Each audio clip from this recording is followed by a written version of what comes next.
So today we got to talk about Jamar Cain and all that's coming up after the bumper. Don't be cornering me. Hold up. Time. You gotta help me with that corner shit. What's up, kinfolk? It's RJ Young. I'm not on a step mill. I'm, at a location I would not like to disclose, but I will start by saying, hey, I was like, hey, babe, what do you want to eat? She's like, I want to eat this. And I was like, cool, I'll go get that. Just got done recording a really kick-behind podcast with Jerry Ostrowski that's up on, the iTunes, on the RJ Young podcast, and we'll have the podcast clips up on the channel, as you very well know. But, look, I kind of was sourced on this, and I kind of wasn't, because the way that this news got to me was like, yo, man, I think a Pac-12 outside linebacker coach is going to make his way to Oklahoma. I'm like, that seemed kind of wild. I mean, but not so much so because, one, Alex Grinch came from the Pac-12, so did Roy Manning, Brian Odom, so forth, so on. But also because it's like, yo, none of those dudes have been on the radar.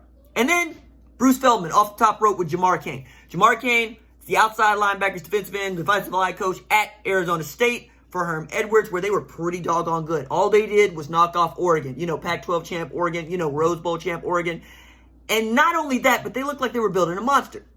And shouts to Herm Edwards, who's been outstanding at identifying talent. And Jamar Cain is one of those most talented.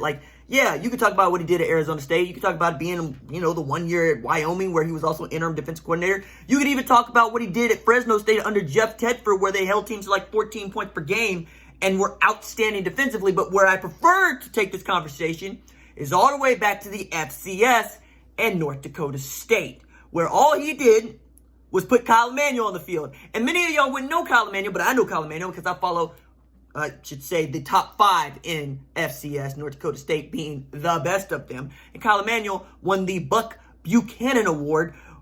And yes, in the way that he did that, 19 and a half sacks, 32 and a half tackles for loss in one friggin' season. And oh yeah, symmetry is important here because while he was defensive line coach over there, they went 40-5. And among going 45 national champs, what now? You know who he coached with? The guy coaching at Kansas State right now, Chris Kleiman. You know what Chris Kleiman did last year?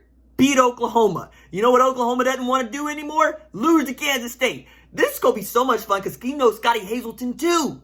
He knows all them dudes that came through there from North Dakota State, so he's already got the scouting reports for you.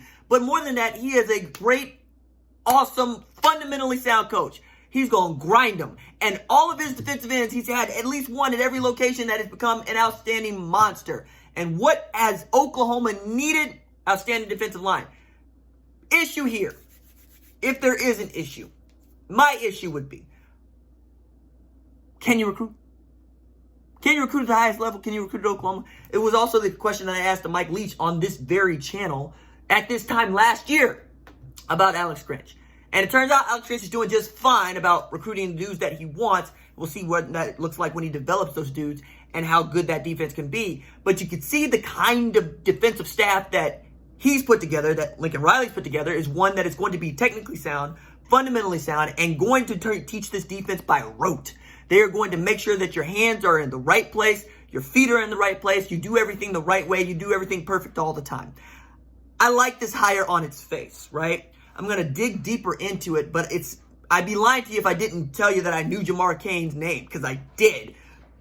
But was I prepared to think that that was the guy that was going to end up at Oklahoma? No, not at all, right? Because we're also talking about 1 year at Arizona State, because I remember when he got hired last year, around this time, actually, January 22nd last year, I was like, okay, Herm, put together a staff then, Herm, and I was doing what everybody else is doing, which is going, Arizona State looks a lot like an NFL staff over there, and they're doing NFL stuff over there, and they got some really good W's, and Jaden Daniels going to continue to become that dude. Fires offensive coordinator, brings offensive coordinator for Boise State.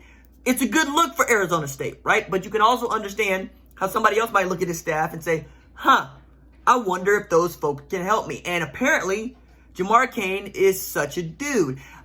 Again, this was an inspired choice, really. When you think about all the guys that myself and Brandon Drum had chopped up about on the OUinsider.com podcast, and the kind of guys that you thought could fill this position left void by Ruffin McNeil, who went back to North Carolina to take care of an ailing father, you're going, would they just add another guy that perhaps could help them with the secondary, that maybe could help at the defensive line? what's going on with Calvin Thibodeau. Would they want to add another guy to the offensive staff? There were a number of different things they could do.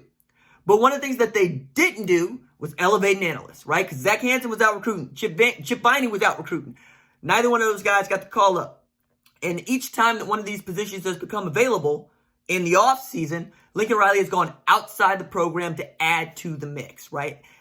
That's why this is such a big deal. Because adding a coach the caliber of Jamar Cain with the resume of Jamar Cain speaks to what Lincoln Riley and Oklahoma are chasing, which is championships.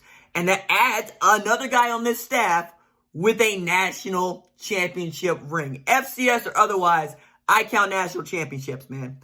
It's really difficult to win one. It's really difficult to go 40-5. It's really difficult to bring in a winning mentality when you don't have a winning mentality, or I should say winning at the highest level, meaning you won your semifinal game and you won your championship game. Also go back to Jamar Cain is not your traditional, hey, I played, so I must be good. Dude went to New Mexico State. He majored in consumer services.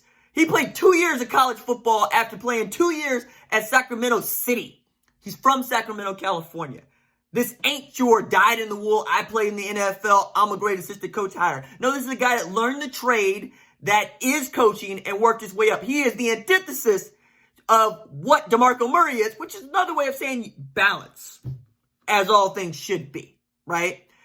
I like the hire, right? You went to the other end of the coaching spectrum. You found a dude that came up all the way from the bottom, right? We're talking about going from high school, Sacramento City, you work your way up to North Dakota State, people. You work your way up to Fresno State, fam.